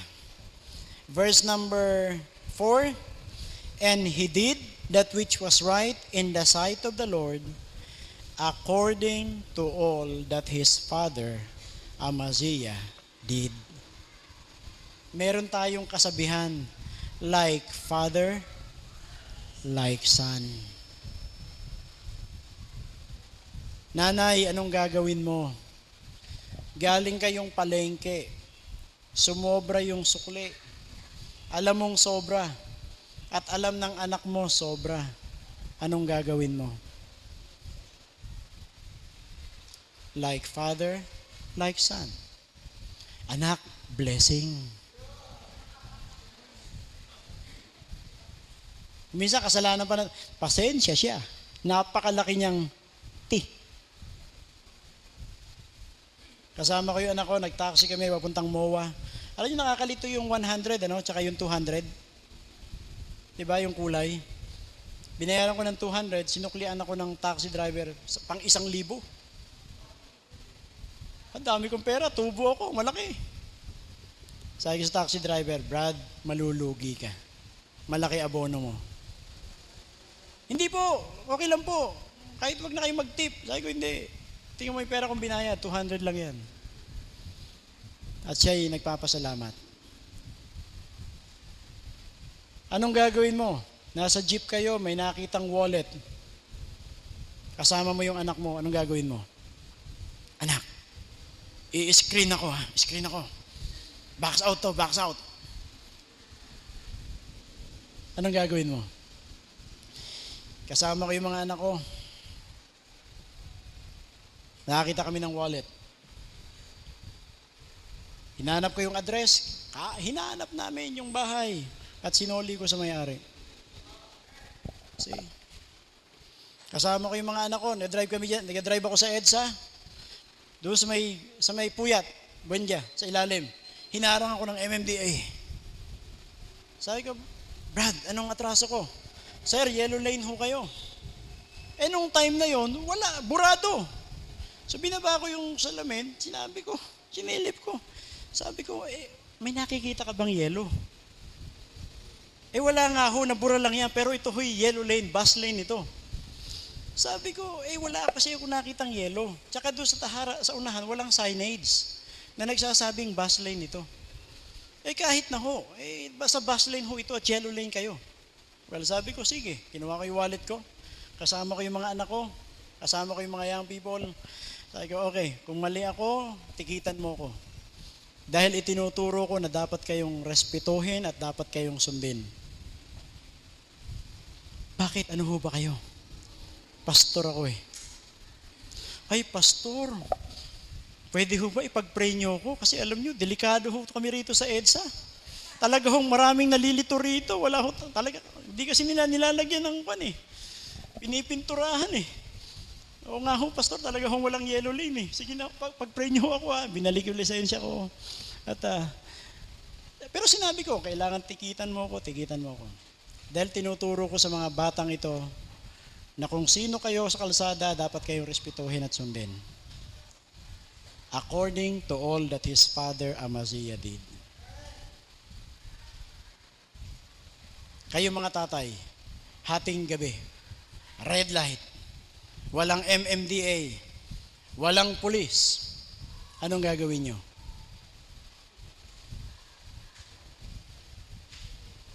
Ako, I stop. Kahit pa na yung busina nung nasa likod ko, red light yan. Red light yan. According to all that his father Amaziah did. One time, malilate kami sa church. Maliit pa yung bunso ko, mga 7, 8 years old. Hindi makita yung shoes niya. Hindi makita yung sapatos. Malilate kami. Alam mo na yung mga bata, hiyang-hiya yan eh. Alam niyo yung ginawa ko? Ako'y nakabarong na, hinubad ko yung shoes ko, nagchinelas ako. Sabi ko, anak, sasamahan ka ni daddy, nakachinelas tayong dalawa. Punta ako ng church, sakita ko ng pulpit, ako'y nakachinelas. Sabi ko sa mga miyembro, walang kukontra. Gusto ko ipakita sa mga anak ko na walang pwedeng maging dahilan para malate sa church. Yung kailangan magchinelas, magchichinelas ako, wag lang kaming malate sa church. See, according to all that his father Amaziah did. Anong ginawa nitong si Uza? Si Uzziah. According to all that his father Amaziah did. At kung babasahin niyo ang istorya from verse number 16. But when he was strong, his heart was lifted up to his destruction, for he transgressed against the Lord his God, and went into the temple of the Lord to burn incense upon the altar of incense. Nakita niya kasi yung tatay niya, nag-o-offer ng burnt incense sa Diyos-Diyosan. Kaya akala ngayon ni Uzziah, okay lang pala eh. Pero ang masaklap, ang pinakialaman niya, yung tunay na templo ng Panginoon. And you know the story, hinarang siya ng mga priests, pinagsabihang bawal yung ginagawa niya, nagalit siya, hawak niya yung kanyang scepter, and then suddenly, nagkaroon ng ketong yung kanyang buong katawan. Naging kitongin siya at siya'y inilabas ng palasyo at namatay siyang kitongin. At nung siya'y mamatay, pinalitan siya ng kanyang anak, si Jotham, chapter 27. Ano naman yung dating kay Jotham? Jotham was 25 years old when he began to reign, verse 2, and he did that which was right in the sight of the Lord, according to all that his father Uzziah did, howbeit he entered not into the temple of the Lord, and the people did yet corruptly. Ang dating naman kay Jotham, paglabas ng tatay ko, kitongin. Ayoko na. Ayoko makialam sa templo. Anything about God, anything about the work of the Lord, walang pakialam itong si Jotham. Dahil ang dating sa kanya, nakakatakot. Baka maging kitongin din ako. Kasi, at nung si Jotham ay mamatay, pumalit yung next generation, chapter 28. Ayun, pangalan pa lang, kitang-kita na. Ahaz. Samantalang lahat ay, and he did that which was right in the sight of the Lord. Kung babasahin niyo si Ahaz, and he did not that which was right. At the end of the day, wala na. While you are living, make a godly legacy. Mga tatay, mga nanay, andito kayo ngayon. Sino po ang pinaka-pattern natin pagdating sa pamilya? Battle cry ng maraming sambahayan. Si Joshua. Joshua 24:15, di ba? But as for me and my house, we will serve the Lord. Napakagandang battle cry. Pero silipin natin yung Judges chapter 2. Ano po ang nangyari nung mamatay si Joshua? Judges chapter 2 verse 6. And when Joshua had let the people go, the children of Israel went every man unto his inheritance to possess the land, and the people served the Lord all the days of Joshua, and all the days of the elders that outlived Joshua, who had seen all the great works of the Lord that he did for Israel. And Joshua, the son of Nun, the servant of the Lord, died being 110 years old.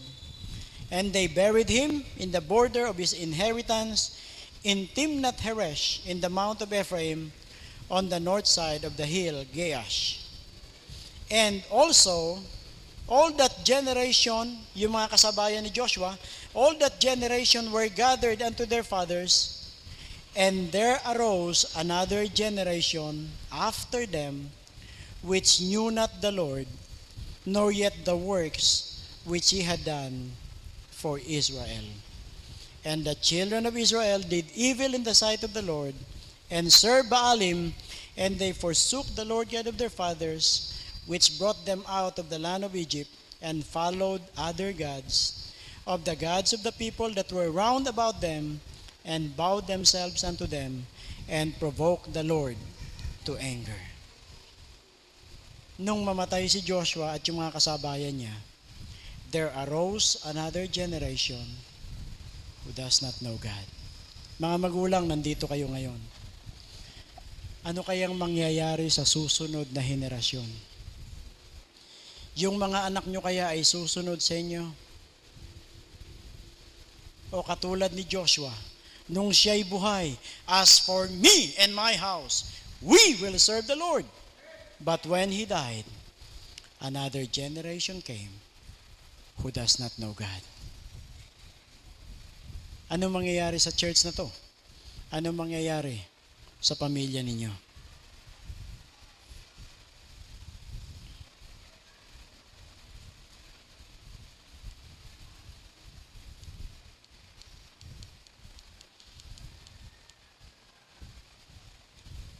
Second Kings chapter 13 verses 20 and 21. And Elisha died, and they buried him, and the bands of the Moabites invaded the land at the coming in of the year. And it came to pass, as they were burying a man, that behold, they spied a band of men, and they cast the man into the sepulchre of Elisha. And when the man let down and touched the bones of Elisha, he revived and stood up on his feet. Namatay na si Elisha. Isang araw, mayroong mga taong maglilibing. Inilibing na si Elisha. Pero habang yung mga taong ito'y maglilibing, may nakita silang mga pasugod na kalaban. Parating yung mga Moabites. So sa takot nila, imbis na maghukay at ilibing itong tao, inihagis na lang. Inihagis na lang yung bangkay. Sa kanilang paghagis, itong katawan ng taong ito ay tumama doon sa libingan ni Elisha. At nung yung patay na tao, ang kanyang katawan ay dumikit sa buto ni Elisha, yung tao ay nabuhay. Nanumbalik ang kanyang buhay. Matagal nang patay si Elisha. Pero yung kanyang buto, nung madikitan ng taong patay, yung tao ay muling nabuhay. Now, tanong, Christian Bible Baptist Church of Pasig. Tanong, mga magulang. Tanong, mga nanay. Tanong, mga Kristiyano. Kung sakaling dumating ang panahon na kayo ay mawala na, kayo'y mawala na, at merong darating na panibagong henerasyon at marinig ang inyong pangalan, ang kanilang buhay ay magkaroon ng koneksyon sa inyong nakaraang buhay. Meaning, katulad ng mga legacy nakita natin, matagal na silang wala, pero may mga churches na na-establish. Kung ang ating buhay ay magkaroon ng koneksyon sa mga bagay na na-establish ng Christian Bible Baptist Church, Pasig, o kayo mga magulang ay matagal nang wala, pero ang buhay ng inyong mga anak ay konektado sa inyo at marinig ang pangalan nyo, ano kayang magiging chain reaction? Will it produce another life? Will it produce legacy? Will it produce salvation to the next generation? What will happen to the next generation? Kahit matagal nang patay si Elisha, nagkaroon pa ng epekto ang buhay niya sa ibang tao. no matter how long you live, you will still die. So hinay-hinay lang ang hawak sa mundo. Let's start investing beyond the sun. The sad part is, there are people who just live and die. Walang naiambag, walang naitulong, walang contribution, walang commitment. Sana magkaroon tayo nun. And thirdly, while you are living, why not make a godly legacy? Do something that people will remember you. Do something. At alam niyo, ang sabi ko, merong isang araw, merong isang lalaki, he was so committed, giving out tracts. Araw-araw nakatayo siya doon sa kanto, namimigay ng tracts. For several months, wala siyang nakitang nag-respond. Walang naligtas. And this man got so discouraged na siya'y nag-backslide. Isang gabi, siya'y lalango-lango, naglasing pa. At nung siya'y tumaan doon sa kantong dati niyang kinakatayuan, merong lalaking nakatayo at namimigay ng tracts. At sabi niya, isa pang luko-luko. Nagsasayang ng oras at ng buhay. Maasar nga. Sabi niya, anong kalokohang pinagagawa mo? Yan ba pagkakitaan? Hindi mo nalang gamitin yung buhay mo para yumaman. At ang tao'y sumagot, sabi niya, Sir, hindi po ito pagsasayang ng oras. Kasi sabi niya, several months ago, merong taong nakatayo rito at nabigyan ako ng tracts. Kaya ako'y naligtas. At ako'y merong commitment na ito rin ang gagawin ko. Mamimigay ng tracts. You see, while you are living, why not make a godly legacy? Marahil dito sa lupa hindi ka makita. Marahil dito sa lupa ay hindi ka makilala ng bayang Pilipinas. Marahil dito sa mundong ito ay hindi ka ma-recognize katulad ni Nelson Mandela. Marahil dito sa mundong ito, hindi ka man lang mapasalamatan ng iyong community. But don't stop doing good. Make a legacy. Hindi ko alam na may lalapit sa akin at magsasabi, Pastor, dati niyo akong kapitbahay. Hindi ko alam na magsasabi sa akin, Pastor, isa ako sa mga batang makulit na patakbo-takbo nung kayo'y nagtuturo noon. At ako'y hindi magugulat isang araw, pagdating dun sa langit ay merong lalapit at magsasabi, Pastor, Brad, sis, ako'y bunga ng iyong pangangaral ng salita ng Diyos. Ako'y bunga ng pamimigay mo ng tracts. If it is happening down here on earth, it will happen up there in heaven. Don't stop doing good. Make a godly legacy. Especially, ang sabi ng Bible, you start in your own household. Start in your own household. Noah preached for 120 years and only 8 people entered the ark. But praise God, it was his own family. It was his own family.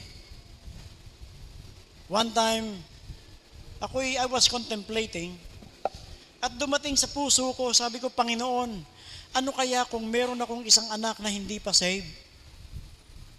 At siya'y humantong sa impyerno. Alam nyo, at that very moment, I cried and I prayed to God, Lord, kung meron ho akong anak na hindi maliligtas, ako ho'y makikiusap sa inyo. Pwede ho ba tanggalan nyo na lang ako ng kaligtasan? We believe in eternal security. But at that very moment, in my human state, I prayed to God, Lord, if one of my child will be in hell, please, tanggalan niyo ho ako ng kaligtasan. Because I think I cannot enjoy heaven if one of my loved ones will be in hell.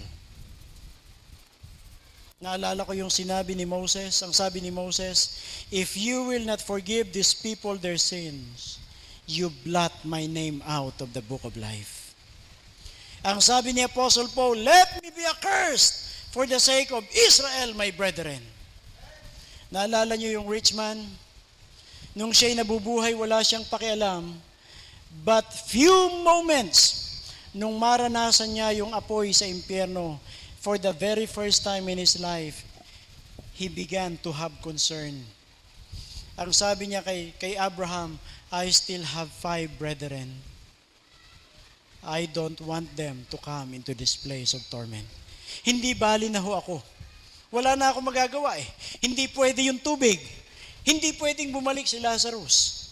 Meron pa ho akong request. I pray thee therefore, Father, please send Lazarus back, for I still have 5 brethren, and I don't want them to come into this place of torments. That is the best legacy. Alam niyo po, merong pangako ang Panginoon, thou shalt be saved and thine house. Kung meron kang mahal sa buhay na wala pa sa Panginoon, ito yung panahon na ikaw ay mag-uumiyak sa Panginoon, Lord, please, save my loved ones. Sapagkat yung tao sa impyerno, nung maranasan niya ang apoy, nagkaroon siya ng pagnanais na maligtas ang kanyang sambahayan. While you are living, why not make a godly legacy? Now, let me end with this. Itong nakaraang buwan, nag-celebrate tayo, itong nakaraang linggo, nag-celebrate tayo ng Father's Day. I'd like to hear from you. Humanly speaking, sino sa palagay niyo ang pinaka-best human father sa Bible? Who is the best human father sa Bible? Come on. Tulungan niyo ako. Sino sa palagay niyo? Come on. Sino, Brad? Prodigal son? Best human father? Yung prodigal son? Yung tatay ng prodigal son. Well, lahat ng tatay nagpapatawad eh. Okay? Lahat ng tatay nagpapatawad. Pero hindi siya yung best. Kasi kahit unbeliever, nagpapatawad eh. Basta anak yan eh. Okay? Sino ba? Best human father sa Bible. Come on. Gusto niyo matapos ako agad? Matapos na ako. Huwag hindi, tatagal tayo. Who is the best human father? Mga nanay, sino sa palagay niyo? Abraham? Hindi. Si Abraham, sabi niya kay Sarah, hindi kita asawa ha? Kapatid lang tayo. Willing siyang i-save yung sarili niya kahit mapahamak yung asawa niya. Hindi rin si Isaac, kasi ginaya ni Isaac later on yun eh. Okay, who is the best human father? David, naku, lalo na, no? Yung mga anak niya, nagpatayan, ni-rape yung isa, nag-agawan ng kaharian. Noah, hindi rin. Sabi ng Genesis 9, and Noah got drunk, and he was uncovered within his tent. Alam niyo yung word na uncovered? Jacob? Hindi rin eh. Di ba, yung kanyang, inagaw niya yung birthright. Okay, at sino yung mga anak niya?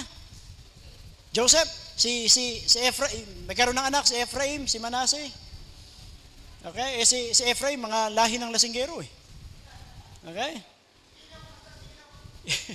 Si Enoch siguro, no? Pero hindi pa rin eh. Who is the best human father sa Bible? Alam niyo kung sino? Basahin niyo yung Genesis 35 and you can read Jonadab. Jonadab. Sino si Jonadab? Isang araw, inutusan ng Panginoon si Jeremiah, tawagin mo ang tribo ng mga Rechabites.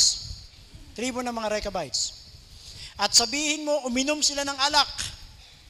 Alam nyo, kahit isang unknown prophet sa Bible, pag nag-utos, dapat makinig kayo. Lalo na ito si Jeremiah. Tinawag yung tribo ng Rechabites, yung mga leaders, pagdating sa temple, sinabihan, pumasok kayo sa kwarto, uminom kayo ng alak. Kung kayo kaya sabihan nun, yes, may permiso.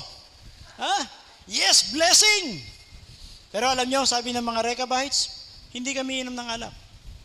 Kasi yung tatay namin, si Jonadab, ay nag-utos sa amin na hindi kami iinom ng alak, kami ay titira lamang sa mga tents, at kami hindi magtatayo ng mga naglalakihang mga gusali. Si Jonadab ay kasama ni King Jehu na naging hari ng Israel. Meron sanang reforms na mangyayari. Kaya lang, etong si King Jehu ay nalulong sa alak. Tapos ang kanyang passion ay magtayo ng mga gusali. At nakita ni Jonadab yung downfall nito pong si King Jehu. Kaya ang order niya sa kanyang mga anak, and for more than 200 years, sa bawat generation, lahat ng saling lahi, yun ang kanilang pinamuhay. Sumugod ang Assyrian Empire na conquer ang Israel. Anong ginawa ng mga Rechabites? Tiniklop yung kanilang mga tents, binitbit yung mga hayop nila, at bumaba ng Jerusalem. Pasugod ang Babylonian Empire, tiniklop nila yung kanilang mga tents, binitbit yung mga hayupan, at bumalik sa kanilang lahing pinanggalingan, lugar na pinanggalingan. The best human father was Jonadab. Kahit matagal na siyang patay, yung aral na kanyang iniwan ay hindi tinalikuran ng kanyang mga anak. At kung babasahin niyo yung last verse ng chapter 35, nangako ang Panginoon. Ang sabi ng Panginoon doon, sa bawat henerasyon ng lahing ito ay merong lalaking tatayo at maglilingkod sa akin. Napakayaman, napakagandang lahi na sa bawat henerasyon ay merong tinatawag ang Diyos para maglingkod sa Kanya. Mga magulang, while you are living, make a godly legacy. Ang sabi ng Zechariah chapter 44, so as the mother, so the daughter shall be. Mga nanay, anong klaseng anak kayo? Bakit napugot yung ulo ni John the Baptist? Kasi yung anak ay lumapit kay Herodias at naghingi ng advice, at ang sabi ng nanay, hingin mo ang ulo ni John the Baptist. So as the mother, so shall the daughter be. Anong klaseng legacy? Bakit si Nero ay murderer? Sapagkat yung kanyang nanay ay murderess. But praise the Lord, sapagkat napakaraming godly mother sa Bible na sinundan ng kanilang mga anak. Bakit po merong Timothy? Sapagkat merong godly mother. You see, mga nanay, mga tatay, while you are living, make a godly legacy.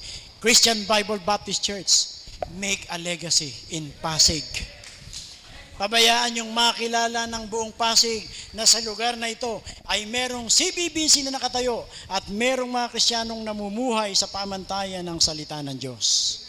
Huwag sanang dumating sa panahon na merong makukulong, ako huy Kristiyano, member ako ng CBBC. Pambihira kayo. While you are living, make a godly legacy. Huwag lang kayong kainan at si Mahalalil. Do something. Make a contribution. Do your part. Do your part. At yung mental image, pag narinig yung pangalan nyo, o ang taong yan, o ang church na yan, o ang pamilyang yan. Ang pamilyang yan. Now, ano ang gagawin mo? Sabi ko kanina, what we are doing here is just a dress rehearsal.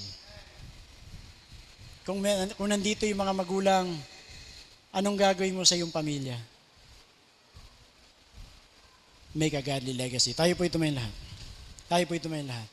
May I request, everyone please, stand up, heads bow, eyes closed. Mga magulang, kung nandito ka tatay, nandito ka nanay, nandito ang iyong pamilya, pwede ba? Etong gawin mo, kung hindi mo pa ito ginagawa, you do it this time. Meron tayong altar dito. Be a patriarch. Set the example. Kung meron problema sa loob ng tahanan, gawin niyo ang panahong ito para ayusin. Mga anak, kung meron kayong problema sa magulang, puntahan mo magulang mo, you ask forgiveness. Bakit hindi tayo magtatag ng mga Kristiyanong pamilya?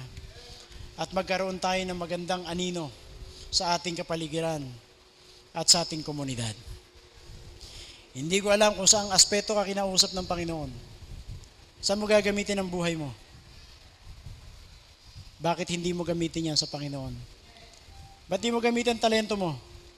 Bakit nakita mo yung pangangailangan? Bakit hindi mo sabihin sa Panginoon, Lord, meron akong magagawa and I would like to do my part now and I would like to make my commitment. We have the altar here. Would you like to come? Tatay, I encourage you. Nanay, I encourage you. Kung nandito ang pamilya mo, you come together with the whole family. Alam nyo, kaya meron tayong altar sa altar dinadala ang mga lalapit natin sa Panginoon. Come on.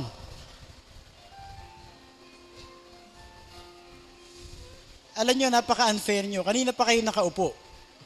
Nakaupo na naman kayo.